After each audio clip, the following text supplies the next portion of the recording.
심청 전 모르는 친구 있나요? 이거 우리가 초딩? 중딩까지 안 가죠. 초딩? 아니면 네, 그보다 더 먼저 유딩 정도의 한 번쯤 읽어봤었던 내용들인데, 자, 그 부분에서 지금 심청이가 아버지와 네, 아버지와 인사를 나누고 죽으러 가는 장면까지의 장면이 등장하고 있는 부분입니다.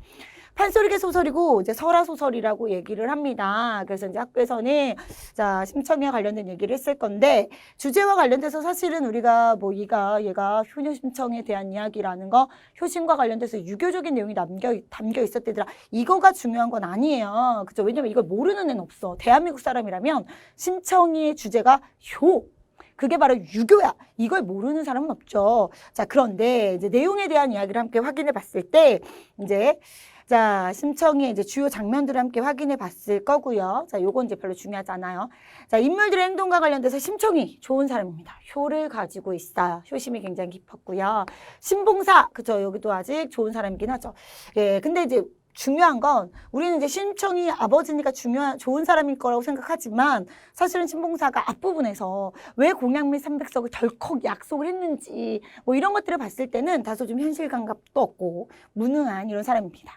그리고 이제 뱃사람들, 심청이를 죽게 하는 사람이잖아요. 그쵸? 그래서 돈을 내고 사람을 제물로 바치는 사람이라 굉장히 나쁜 사람처럼 느껴지지만, 그러나 이 글 안에서는요, 심청이가 떠난 자리에서 신봉사가 살 수 있도록 신봉사의 뒷일을 해결해 주는 등 약간 이기적이고 비정한 플러스, 그리고 신봉사에 대한 배려, 심청이에 대한 배려 있어요. 선생님 이제 본강이 막 얘기할 때 그랬어. 아니 도대체 이놈의 집에 가, 그지? 약속을 해서 죽기로 작정을 했으면 빨리빨리 가서 죽어줘야지, 그지?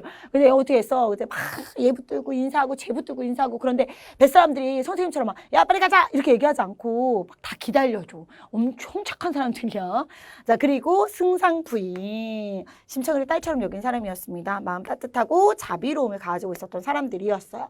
자, 등장인물의 자 행동과 성격에 대한 이야기, 특히나 신봉사, 뱃사람들이 초딩 때처럼 그냥 좋고 나쁜 것으로 이분법, 자, 이분화되지 않는다라는 것들도 좀 기억을 해두시고 가도록 할 겁니다.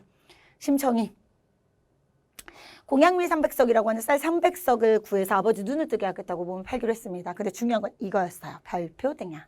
심청전 내용 몰라서 보는 거 아니라고 했습니다. 물론 학교에서는 심청전과 관련돼서 이제 우리 친구들에게 고전 소설의 특징 알려주신 학교 있을 겁니다. 근데 요거는 학교에 따라 좀 달라요. 선생님은 이제 본 강의에서는 선생님이 설명을 했었는데, 고전 소설의 특징을 알려준 학교는 반드시 1번 문제가 이와 같은 글의 특징은 하고 가는 문제들이 나올 거야.